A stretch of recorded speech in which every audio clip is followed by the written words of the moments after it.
Good morning. Now, perhaps the biggest misconception, if I should say, around the world, Teko, if we could go together.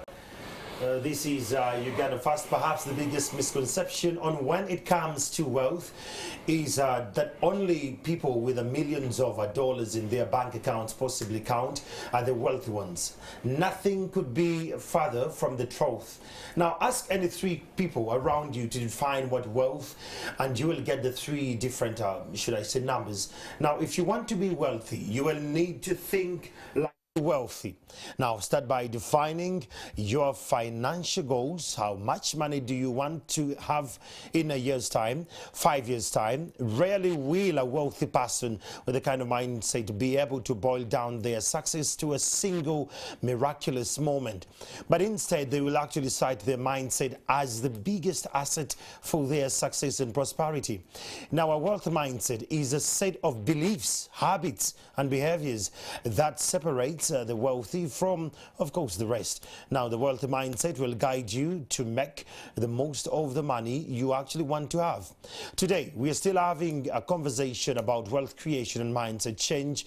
Conversation here with Brigadier General Felix Kulaije, who happens to be the spokesperson of the UPDF as well. And this program is powered by the National Patriotism Corps, Uganda. I'm Andrew Chamagero. Join this conversation on Twitter and the other digital platforms. The hashtag is Uganda First. Good morning, Afande. Very happy to see you again, Afande. Happy to see you too. I want to welcome you back from Omoro. Thank you. It was a great gesture that you went and you gave Comrade a good send-off. May he rest in eternal peace. The man was my friend, besides being my boss at Parliament. I know. He was my friend. So today we are still discussing a little bit more about the wealth creation and the mindset issue. By the time we parted ways last week, we still had issues that were still glitchy about wealth creation. And there is something you passionately wanted to actually tap into, the man or the boy child of this generation, because you believe that these are the wealth creators. Yes. If the mindset is not aligned, possibly we are on a wrong tetrachord of what we want to achieve. Absolutely. What is your comment about the man today, when you look at the men today? Excuse me. For starters, allow me to talk about creating an enabling environment to create wealth. The role of government that I work for is to create an enabling environment. Now, enabling environment is not only in terms of monetary policies, fiscal policies. I'm talking about issues to do with the financial institutions, things to do with taxation. Not only that. The other is security. Where there is insecurity, people can't think, people can't invest. And this brings me to the current state of affairs within the city and the central region, where a number of robberies are being committed, crimes, I want to take a particular or exceptional talk about the police in Wakiso. There is a particular area in Wakiso municipality that has been terrorized by thieves. In fact, one homestead, they entered, raped the wife, raped the children, raped the maids, and stole. So absurd. Now, what is annoying is that even when the thieves are arrested, the police in Wakiso lets them go. You may realize I've never done this. I know. It is out of proportion. It has become too much. In Wakiso. Even yesterday, a thief was arrested by the Wananchi. When taken the police, they said, who has brought this one? And an ASP, whom I'm here to get a name, told him to go away. And let the person go. And then somebody said, you are letting him to go, what do you think this people will do to him? They will actually, the mob will rise. So he held him for his own safety, not because he's a thief. Oh, yeah. Now, for a government servant, no, that's unacceptable. Yeah. I never criticize my colleagues in the uniform, but this has gone beyond. And it's the same area? Same police station of Wakiso. Wow. I've received several complaints, and that's why I'm raising it on air. And we cannot continue giving the citizens lip service. The environment then is not enabling for people in that. In fact, as I speak, this particular village, people are threatening to leave because they are not safe anymore. Can you imagine Ugandans in their own country feeling insecure? Feeling insecure in the village because of thieves that are protected by state agents. I know, and you know, funny, people have always talked this in the news that the thieves work with security agents, and at times we may not believe. Well, I have confirmation. Now you've seen it. Yes. And this can't continue. No way. No way. So how do we move from there? What do we need to do as a country? First of all, exposure. Like I'm doing now. Because I'm told one of the thieves last evening came out in the village and began threatening with a panga. Hey. Mwakutaba tukwatibwako. Mugenda kulaba. Really? With a panga? With a panga. 7 in the evening. No. That can't happen. No. If the guys came to put on security uniform to satisfy their personal selfish ends, please go elsewhere, not in our services. They can't be in the security. No. One should have confidence to go to the police station, hoping they will be assisted. But actually, in that place, I'm told when you take a criminal, then they retain and they leave the criminal to go. Funny. You see, I love the fact that you talk about exposure. Which police station is this? Which area is this? I'm talking about Wakiso municipality. Wakiso municipality. The main police station. Yes. Is it a police post? It's a whole police station? Yes. Wow. No. Well, the police, the persons in power in charge of the Uganda police, I think it has come beyond reasonable doubt now that the spokesperson of UPDF has made it much more eloquent that Wakiso needs a little bit of an overhaul approach. Should we just change the entire process? I think so. Because the guys told me we cannot go to the police. Because when they were robbed about 3 days ago, I told them to go to the police. They said, no, we can't. I said, why? He said, the police here assists the thieves.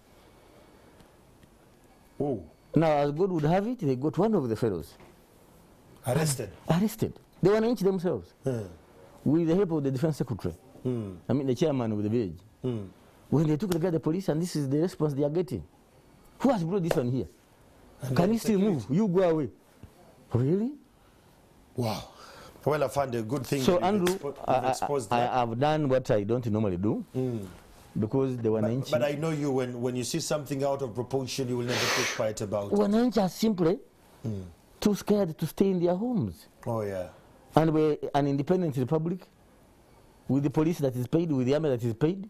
It's your job to protect them. No. We are supposed to protect them. Wow.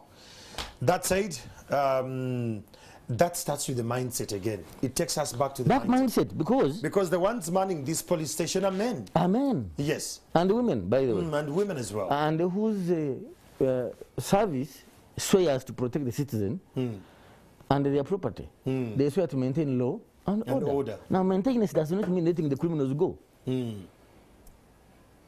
In fact, it annoyed me. The fire even had disappeared in one day. Until the UPDF officer went on the station. Then they started to fidget. Yes. Very absurd. So, what mindset do you have? I have been giving a question. What do you think makes a person perfect? Some say the money, others say the wealth, others say the family. Now, the family I would use would be adding the letters that make that word. Oh, yeah. You know, in the alphabet. Oh, yeah. A is 1, B is 2. So, the only word that makes 100% is mindset. Attitude. When you add the letters that make the word attitude, you get 100. Not money, not family, not love, not peace. Mindset. Because, Andrew, no one will make you happy. It's you to make yourself happy. It's upon me to make myself happy. Exactly. No one owes you happiness. If anything, others work hard to deny you the happiness. Oh, yeah. So your mind is the factory where you cultivate negativity or positivity. The choice is yours. I don't know whether you have a spouse. Yes, I'm married. I found out. Great. Married to a woman, I hope. One spouse. To a woman. Yes, to a woman. Whether one or not. Yes, I am married to a woman. I found Teko is dying on this, but it's okay. I'm married to a woman. Because I've seen stupid fellows. Yes, I've seen that. Marrying fellow men. Yeah, true, I've seen that as well. And I've asked on some platforms where I am that I used to look after cows and goats. I never saw any of them climbing a female. Yeah. Never. They looked for the female. They look for the female. But a man that God gave all the faculties to be with a woman. Passes a woman who is so nicely built. Oh, yes. And goes to... Very wrong. Yuck. Very wrong. So, again, mindset. The mindset. The mind is the driver of the human being. Oh, yes. The mind is the garden for one's wealth or poverty. The mind is the garden where you cultivate friendship or enmity. The mind is where you start love from or hatred. That's true. The mind is where you start to live well. They put it the other way around. To live in heaven starts with the mind. From the mind. By the way, heaven starts from here. Of course, me, I've never been to heaven, so what I see is heaven. Hell starts from here. Yeah, true. What I'm telling you is scripture. It's not about guesswork. Yeah. It's here. So, again, the choices you make. What makes the choices? The mind. Mind. Having said that, therefore, does the mind just happen? No, it has to be triggered into it. It's molded. The mind is nurtured like a plant. And the nurturing of the mind starts from the home. Yeah. A certain education said, give me children below the age of between 0 and 7, and I'll give you the future generation of that country. Yeah, because they know. Because this is 0 to 7, the mind is blank. Oh, yeah. It's an open slate. Yeah. So anything that lands on that mind sticks. Standard. It sticks. Yeah. That's why you must avoid an abusive family looking after a child. Because the child will grow to become violent. Oh, yeah. You must avoid a family that has no spirituality. You see, God made us in 3 dimensions. The physical, the mental, and the spirit. Yes. And he communicates with the third one. That's why matters of faith cannot be subjected to reasoning. Yeah. They are not logical. It's faith. They are not logical. Yes. Now, I have compared the faith with ideology. Because ideology is a set of ideas that you believe in. That's true. Faith is a set of ideas that you believe in without question. Oh, yeah. The difference between ideology and the faith, ideology, you reason. Yeah. With faith, you don't. You are not supposed to. It's a belief system. You try to do so, you become a pagan. That's true. So the best thing to do, believe and move. If you don't want to believe, then you go the late Kajabago way. Yes. Who didn't believe in God. But we reasoned at one point, and we reached the last point you couldn't explain. So the ones who are young and they have gone beyond the age of 7 and above, is it too late for them to actually be nurtured? Yes, I'm coming. I wanted to give you the various... The context, the build-up. No, the build-up with the various stages of child development. So 0 to 7 creates the child's character. If he's a boy, he will learn that boyhood will lead to manhood. And there are certain responsibilities a man must do. That come along with that. That come along with. That's true. Along with that. In fact, between 0 and 7, a child believes the father is the strongest creature in the world. That's true. Therefore, anything that will undermine this man's authority will affect this child. 2, it is this period that knows mama is a mother to me. Even when the mother beats the child still runs to her. Yes. When you beat your child, she will run to the mother, not to you. Are you getting the difference? Yes, the context is unique. They know that mama has a soft touch. Yes. Even when he beats. Yes. Now, that period, if you are away, you are the father of this child. If you're not inclusive. If you are not included in his upbringing, the child will think mama is everything, papa is nothing. Or papa is a brutal fellow, and he doesn't care about us. Right there. The very conversation we had when we visited Seta High School, that was this very week, and we got to know a couple of these young youths who were taken through the patriotism training, and they shared how far this has actually opened up their minds. Let's have a look what happened at Seta High.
Been a guard commander, and it has shown me that in this Uganda we have many opportunities to do very many different things that lead us far.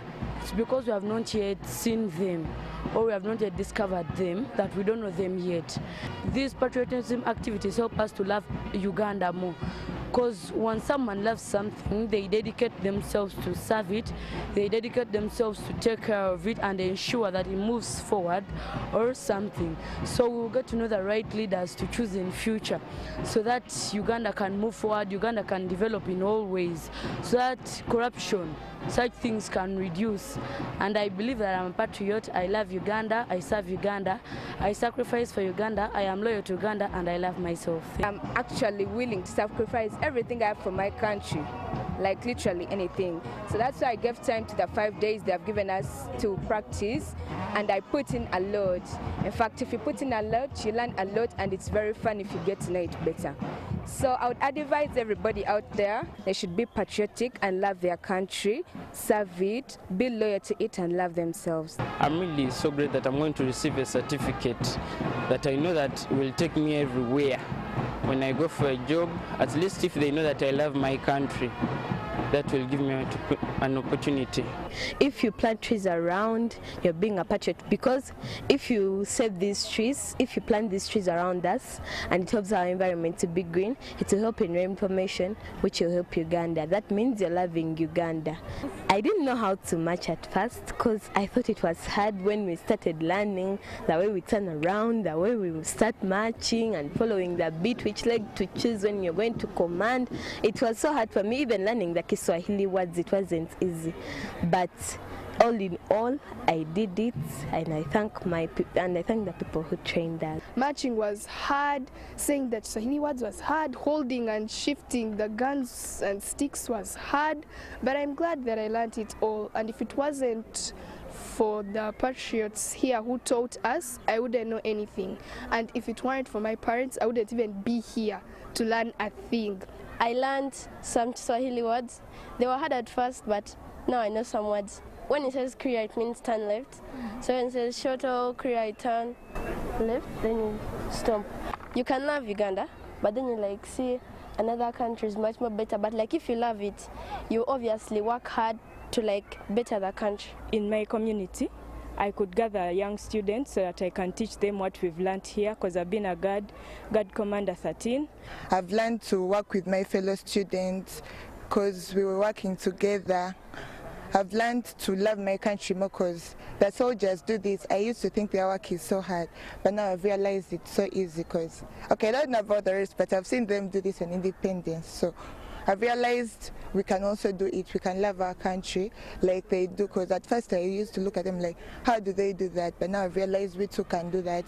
So outside, I'm going to encourage my fellows, like the ones at home, to also work with their fellows, so that we build the country like other nations, so that we are part of the developed countries of Africa and the entire world. I'm going to tell my fellow students to take part in patriotism because it's fun, not only because it's fun, and it teaches us to be hardworking and teamwork. During the lectures we've been undergoing the last 4 days, we've learned the Ugandan anthem in Swahili, and I didn't even know that existed. The course of the practice, we have one commander. He's the one to command and to train. Yeah, he's not using a microphone or anything. So we learned how to listen more, because he's at the other end and you are at this end, and you have to listen so that you can hear the instruction and follow the instruction that he's giving.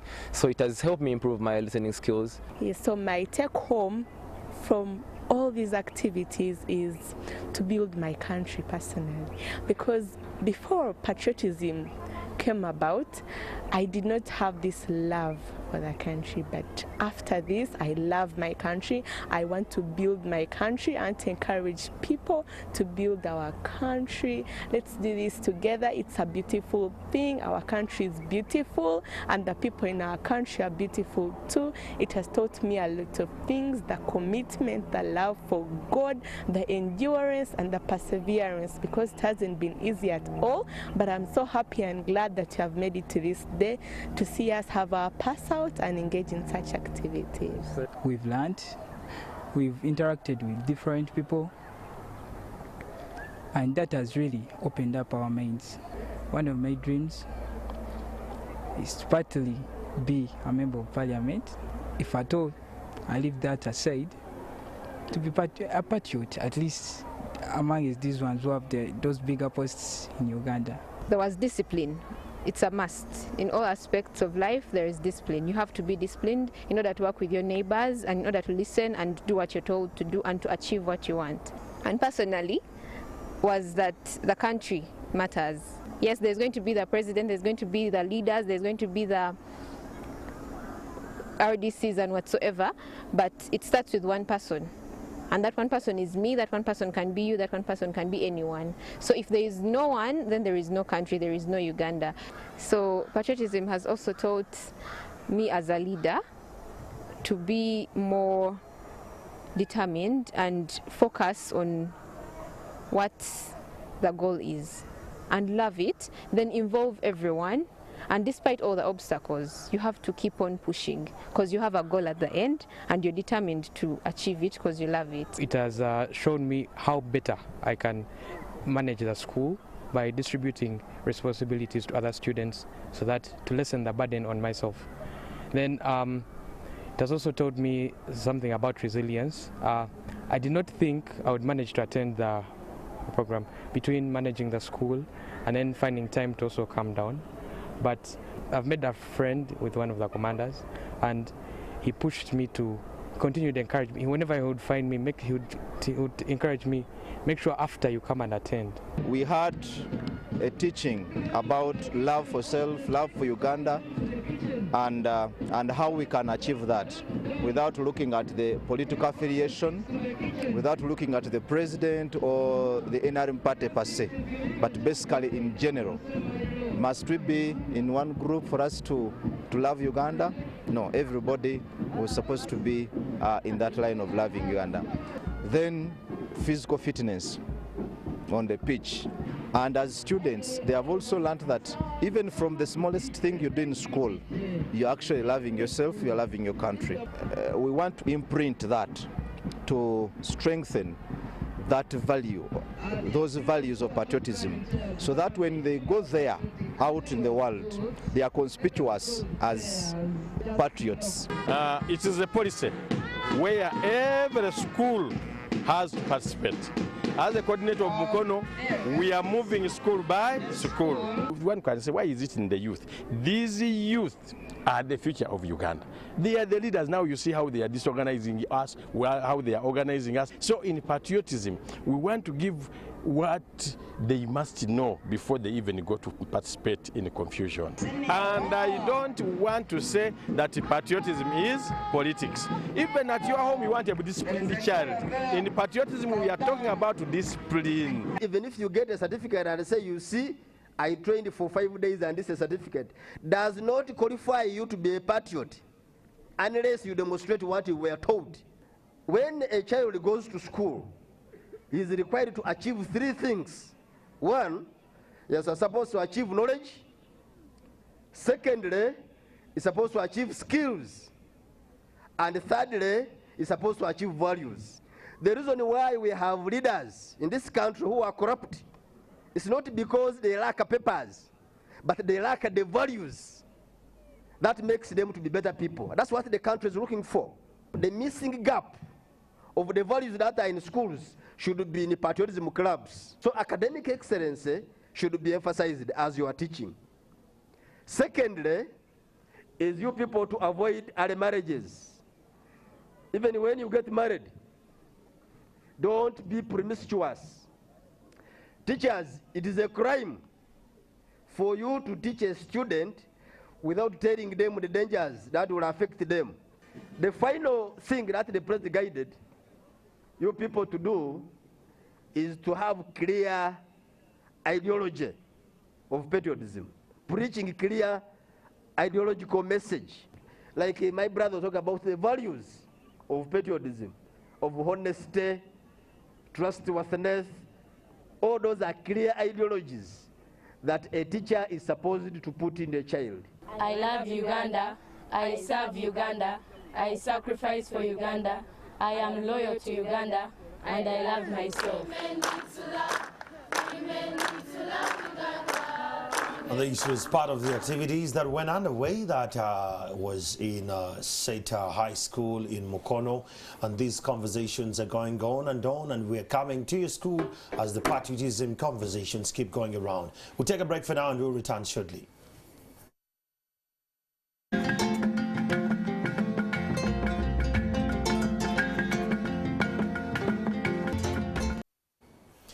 Uganda First, one of the great programs that really reminds you of what you are as a Ugandan and what you ought to do to stay proud of your country. And this program is powered by the National Patriotism Corps. Just to make you sure that you're part of this conversation, the hashtag is Uganda First on the different digital platforms. Now, let's just have one more look to one more clip of what happens on the ground about patriotism and those who have actually been part of this conversation from the start. Wealth creation can be attained in the proper channels. And you know that's the greatest problem we have in Uganda, that as I'm here and I'm a teacher, if I get an opportunity of grabbing $1 billion, whether I've chopped off someone's head, that mind that I must get rich in any way. You get hook or crook, I must get rich. So this mind must change to that there is a gradual way of getting rich. There is a gradual way of increasing your household income, okay? Without compromising your values as a person and without compromising the values of the country where you serve.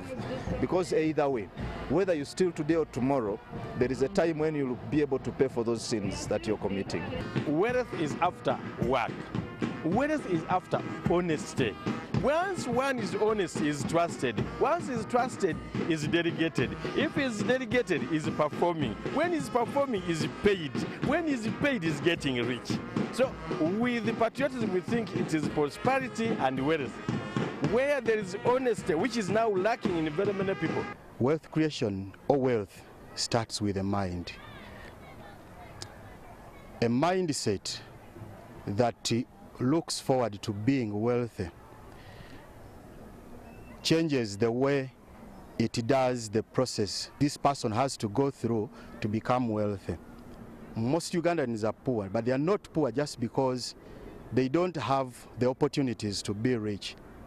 The opportunities are available, but their mindset tells them their great-grandparents or their parents ought to have accumulated wealth, and for them, their role is to spend. For example, if I have a piece of land, I will find ways, how do I make this land productive? How do I get money out of this without necessarily selling? Because wealth creation is about you having income for your generation and reserving income for the next generation, people have not appreciated the value of hard work. And it starts from our homes, where the youth are nurtured. When time like holiday comes, like we are going in for holiday, don't leave this child home to play games. Go with them at the workplace. Let them learn how hardworking you are, because they see you leave early in the morning and come back late in the night. And for them, they may think you just simply go and sit and then you get money. Every other time you are given money without hustling for it or doing something to earn money, you will not have attached value to money. Parents, we always pump our children with these large sums of money in the name of pocket money. Thank you for doing a good job, but your children are not appreciating the value of money. That's why they can afford to spend more money than you spend on a daily basis. People have got to appreciate government policies and programs. There are some good policies about government that we should always be positive with. That is mindset change.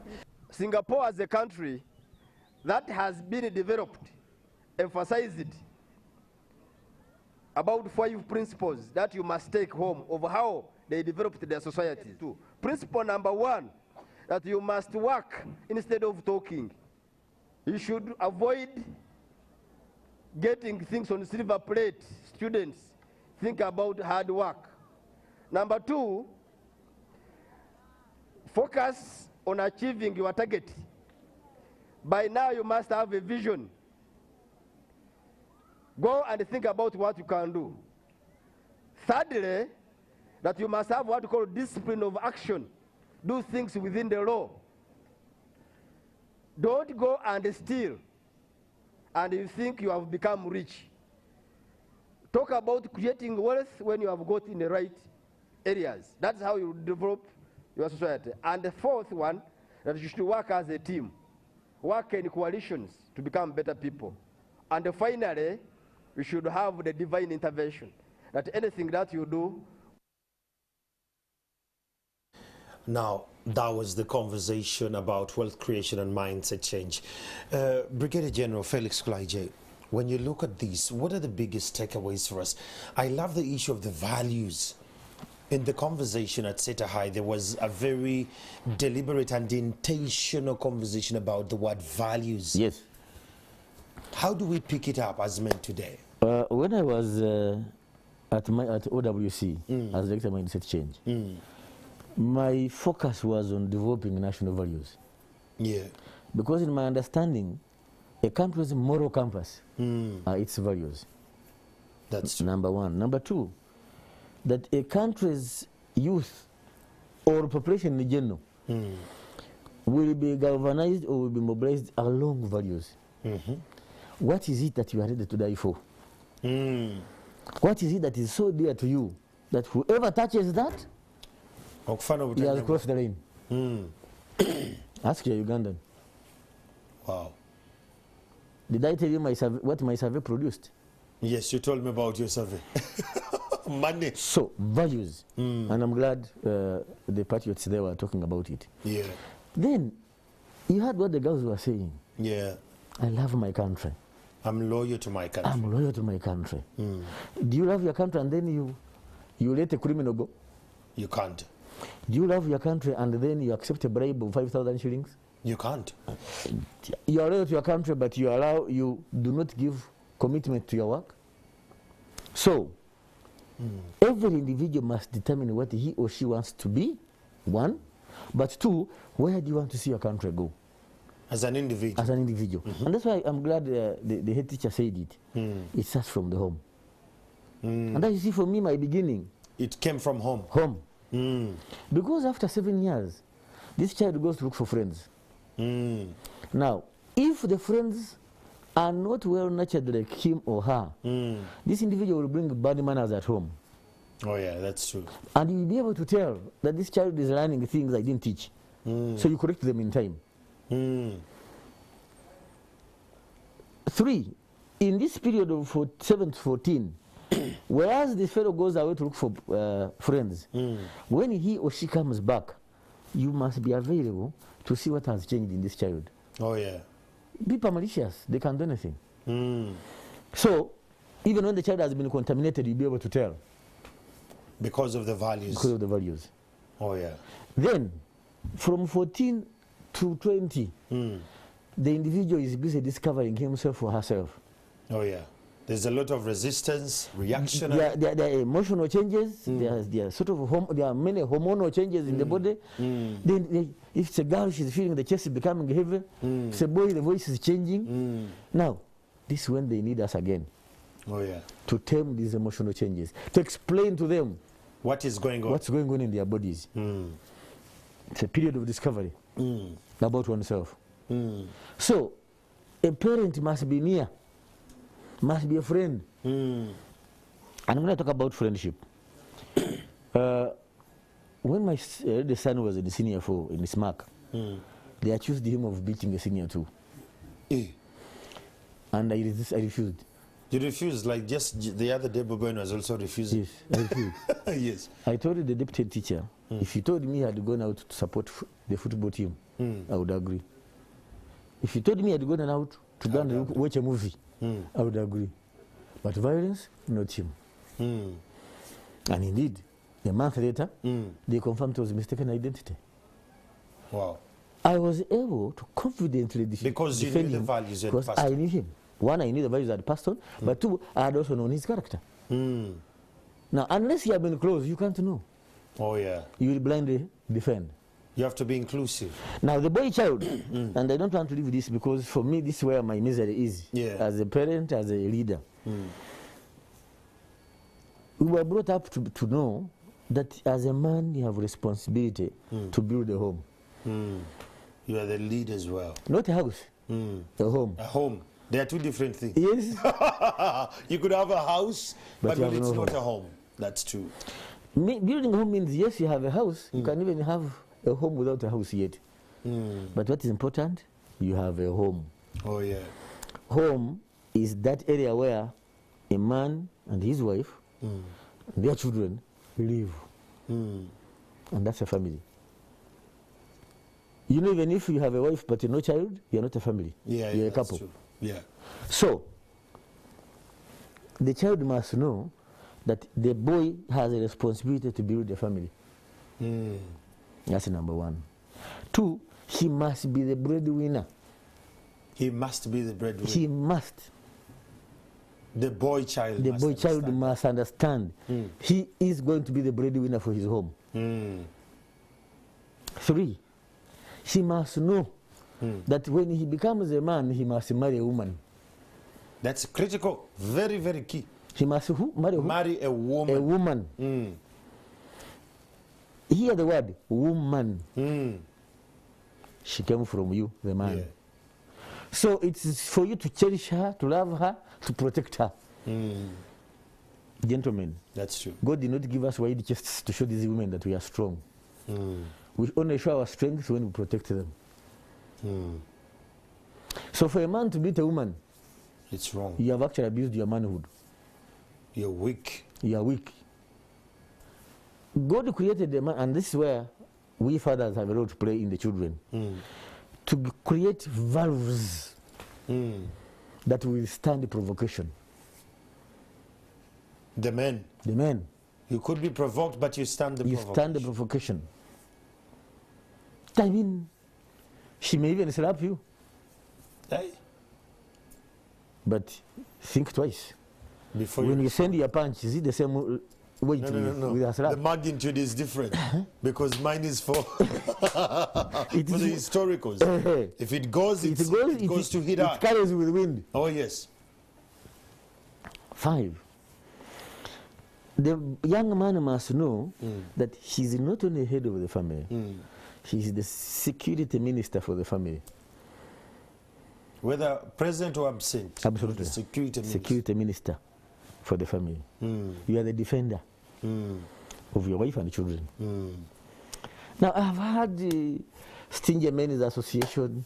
I've had one-to-one. We actually have a man-to-man talk on Twitter where we actually talk about these things. Yes. I find it very cheap for someone to say, she's working also, she must contribute. If she does, thank God. If she doesn't, it's not her responsibility. It's your job. It's your job. To make sure. That's why she called Mrs. Chamagero. Yes. She's not Mrs. Namudu. Yes. She's Mrs. Chamagero. Yes, I hear you. For her to earn your name, what does it mean? You have to protect her. You have to provide. You have to provide. So, the boy child must be nurtured to know that he carries bigger responsibilities than the woman. Oh. I hear you. And therefore, in any relationship he will grow. He's not competing with the other gender. So ideally, Afande, you're saying that a boy child and a man, they are wealth creators. You can only look after what you have created, using what you have created. So the skills you are being taught at school, as the other teacher was saying, the skills your father implants in you are to make you the provider of the home. For the home. Now you can only provide when you have earned. Now a man worth of mention must work to earn. That's why the Baganda used to say, Ngalo bunani. Simukozi. Simukozi. Ngalo chi? Bunani. Bunani. It was a shameful description of your son, or even a man. Ngalo bunani. Simukozi.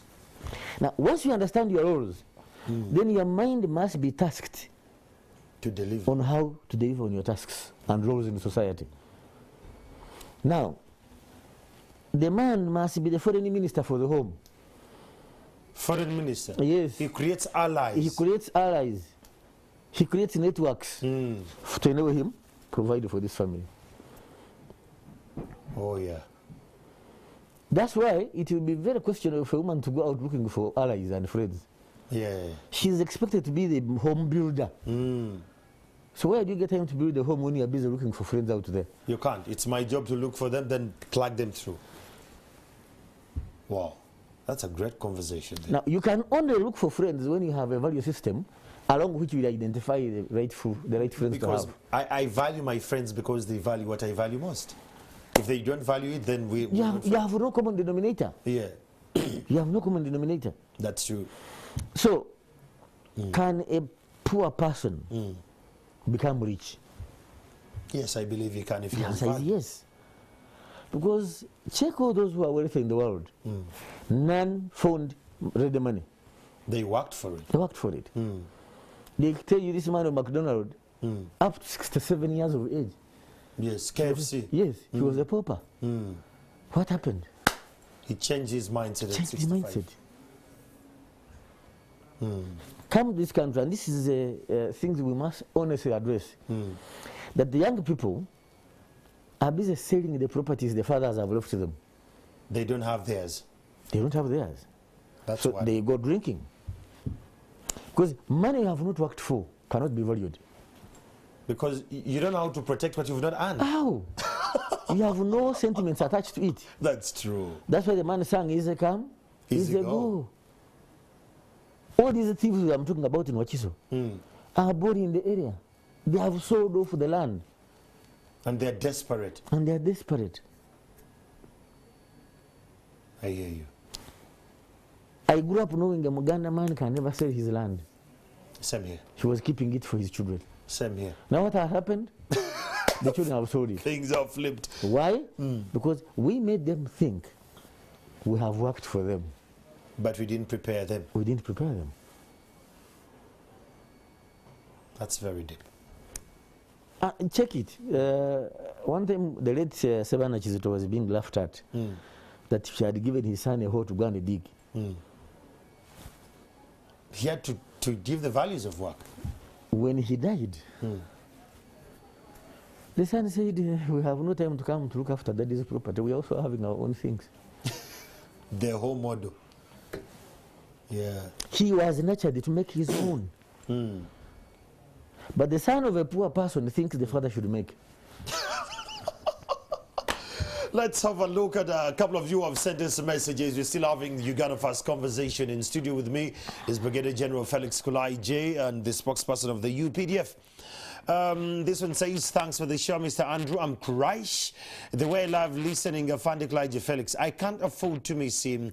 He lives by example and his words are constructive. In my opinion, I think mindset change should come before wealth creation. Correct. Well done. This one says, patriotism is everyone's duty, more so government through supporting civic education. Right. Just asking, but why and how did political education get scrapped off from the syllabus? And which ways is the state creating awareness of the Constitution Article 4 to other members of community other than through schools? That is Josh. I find you respond to that. So interesting program, tuned in from Karamoja. Oh, wow. Thanks for listening and watching. Josh had a question there before we actually wrap it up. Quick one. Very, very correct question. First of all, how did the political education get scrapped? There was what they were calling rationalization of education. Yeah. And the president said all the subjects that are not useful should be scrapped. The officials of the Ministry of Education, in their wisdom, started with political education. Yeah. Now, yet political education was introduced to mitigate the end of patriotism training in Chankwanzi. You know, we had begun right from 86, Mchaka courses. The donors in 1996 put down their foot. Courtesy of some Ugandans who campaigned this training. Oh. Yes. Some are still living. Patriotic. They were not. To them, they said we were indoctrinating Ugandans. It is communism, and you know, with the Western Europe and USA, mention indoctrination and communism, they will put all the resources. So they put their foot down and said, you must close Chankwanzi. I am told we had even a course going on. They stopped immediately. It was stopped. So we introduced political education as government to mitigate this. So that children who go into secondary school learn about their country, love their country, appreciate themselves, appreciate their fellow citizens. And some blessed human beings scrapped it from Ministry of Education. I find it very absurd, but this conversation's time is never on our side. I really want to thank the National Secretariat Corps for this conversation and all those that have been a part of this conversation on Twitter and the other digital platforms. We really want to thank you. And the schools currently carrying on these programs, personally, I want to thank you. Listen, there is no other country you're going to love than Uganda. There is no other home than Uganda. There is no country that is so uniquely endowed like Uganda. It's my job, it's your job to protect our country, to be loyal to our country, to thrive in our country. I'm Andrew Chamagan. This is Uganda First. Good afternoon.